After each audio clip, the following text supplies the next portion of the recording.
Hi friends, welcome to our channel. ఈరోజు మీకోసం ఒక మంచి వీడియో తీసుకువచ్చాను. అదేంటో చూసేయండి. ఇప్పుడు మీరు వీడియోలో చూస్తున్నారు కదా, రోడ్లు ఎలా ఫుల్గా ట్రాఫిక్తో నిండిపోయిందో. మొత్తం స్టూడెంట్స్, నాయకులే ఉన్నారు చూడండి. ఈరోజు భారీ ర్యాలీ నిర్వహించారు. ఎందుకో తెలుసా? అయితే ఈ వీడియో చివరి వరకు చూసేయండి. చిన్న పని మీద రైల్వే కోడ్ దాకా వెళ్ళాను. చూస్తే ఫుల్ ట్రాఫిక్. ఏమని వేరే వాళ్ళని అడిగితే చెప్పారు ఇక్కడ ర్యాలీ నిర్వహిస్తున్నారు అని చెప్పేసి. ఈరోజు మెయిన్ ర్యాలీ ఎందుకు నిర్వహించారంటే, మన రైల్వే కోడ్ని తిరుపతి జిల్లాలోకి కలిపినందుకు విజయోత్సవ ర్యాలీని మన రైల్వే కోడ్ వారు నిర్వహించారు.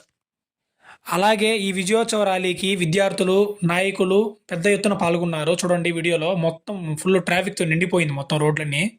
మన టోల్గేట్ కాడ మొదలుకొని మన రైల్వే కోడ్ మసీదు వరకు ఫుల్ ట్రాఫికే ఉంది. చూడండి ఫుల్ జనమే, ఎక్కడ చూసినా అన్ని వెహికల్స్ కూడా నిలిచిపోయాయి. చూడండి పక్కన ఫుల్ చాలా బాగా నిర్వహించారు విజయోత్సవ ర్యాలీని. వీడియోలో చూస్తున్నారు కదా, ట్రాఫిక్ ఏ రేంజ్లో మనకు జరిగిందో చూడండి. మొత్తం స్టాప్ అయిపోయినాయి ఏడ బండ్లన్నీ. చూడండి మొత్తం రోడ్స్ అన్ని మన స్టూడెంట్స్ మొత్తం నాయకులతో నిండిపోయింది. రోడ్స్ మొత్తం ఇక్కడ మనకు ట్రాఫిక్ వల్ల బండ్లు ఎక్కడ ఆగిపోయాయి. ఈ ర్యాలీకి ముఖ్య అతిథులుగా మన కుడా చైర్మన్ ముక్కా రూపానంద్ రెడ్డి సార్ గారు మరియు మన ఎమ్మెల్యే, రైల్వే కోడ్ ఎమ్మెల్యే, జనసేన ఎమ్మెల్యే అరవ శ్రీధర్ గారు పాల్గొన్నారు. అలాగే మన అరవ శ్రీధర్ గారు కూడా చైర్మన్ ముక్కా రూపానంద్ రెడ్డి గారు సీఎం గారికి ధన్యవాదాలు తెలిపారు.